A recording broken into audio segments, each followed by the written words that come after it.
Bienvenue à Grand Popo, une commune côtière arrosée également par le fleuve Molo.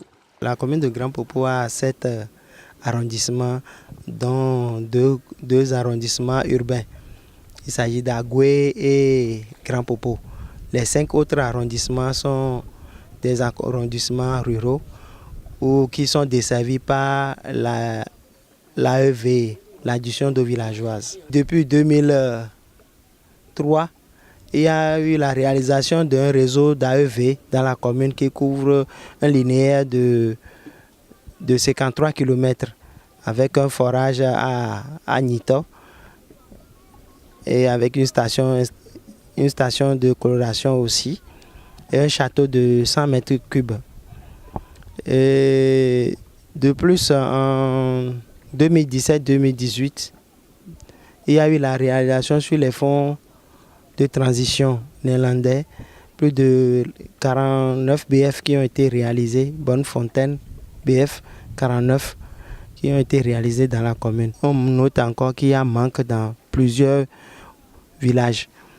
Il s'agit des villages d'Avlo notamment qui sont difficilement accessibles et dont l'incivisme des populations font que on n'arrive pas à desservir correctement ces populations-là. L'un des grands défis de la commune de Grand Popo, au sud-ouest du Bénin, réside en l'approvisionnement en eau potable des populations. Ce peuple de pêcheurs utilise bien souvent l'eau de pluie pour la cuisson des aliments. Nous utilisons l'eau de pluie pour laver la vaisselle et pour cuisiner.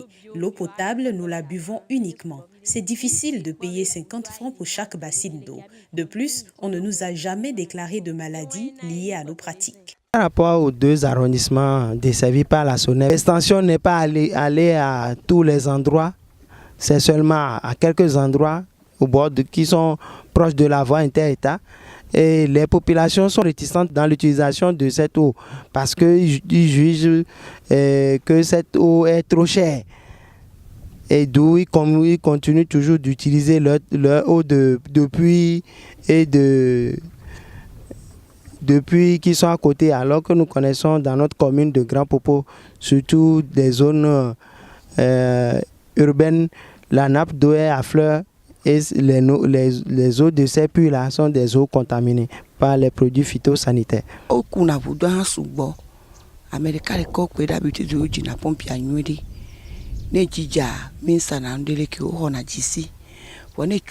sont les personnes qui prennent l'eau de pompe. Quand il pleut, tout le monde recueille l'eau de pluie. Nous ne vendons réellement qu'en cas de deuil dans la commune. Les étrangers prennent l'eau de pompe pour se laver, cuisiner et boire.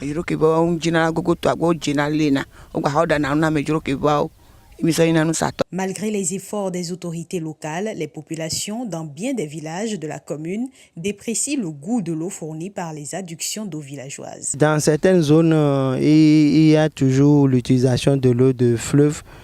Et certains même pensent que l'eau de notre AEV n'est pas une eau douce, donc ils préfèrent mieux encore consommer l'eau de rivière que de consommer l'eau de notre AEV. Bon, malgré les sensibilisations effectuées par et là dans les arrondissements, surtout d'Adjaha, de Djanglamé, de Sazoué, on note qu'il y a un léger progrès. Ici, à Avlo Village, l'approvisionnement en eau potable est une corvée quotidienne. Le chef village et ses administrés doivent se rendre dans les contrées voisines pour s'en procurer. Avlo Village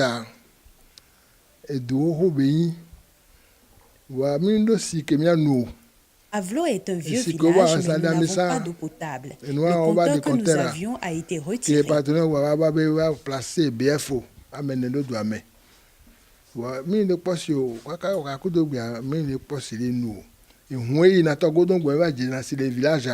Quatre autres bonnes fontaines ont été réalisées, mais nous n'avons toujours pas d'eau potable. Il nous faut des barques de 100 à 120 000 francs CFA pour aller chercher de l'eau dans les villages voisins.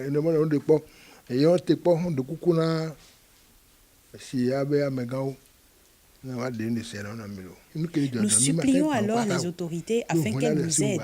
Ceux qui ne peuvent pas se donner toute cette peine prennent l'eau du fleuve et y mettent de la potasse, ce qui les rend malades.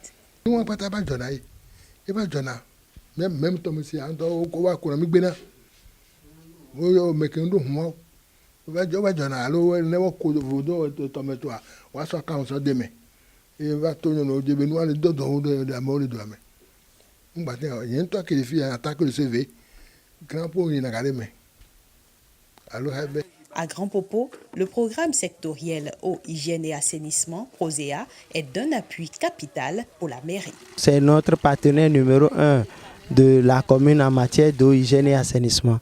Ils nous ont aidé à élaborer notamment plusieurs documents de planification dans la commune. Ils nous appuient de temps en temps, ils nous viennent en appui conseil sur des thématiques fixes. Il est prévu la construction d'un château de 20 mètres cubes dans la zone de Kpeko pour desservir Kek-Badi, Kpeko et Hunkunu. L'agence vient d'être créée, nous entendons voir, puisqu'elle a commencé par initier ces projets. Nous attendons la réalisation de ces projets pour voir ce qui peut en être demain pour la commune de Grand Popo en matière de l'eau. Avec l'Agence nationale de l'eau, de nouveaux chantiers sont donc ouverts pour satisfaire les besoins en eau potable de la commune de Grand Popo.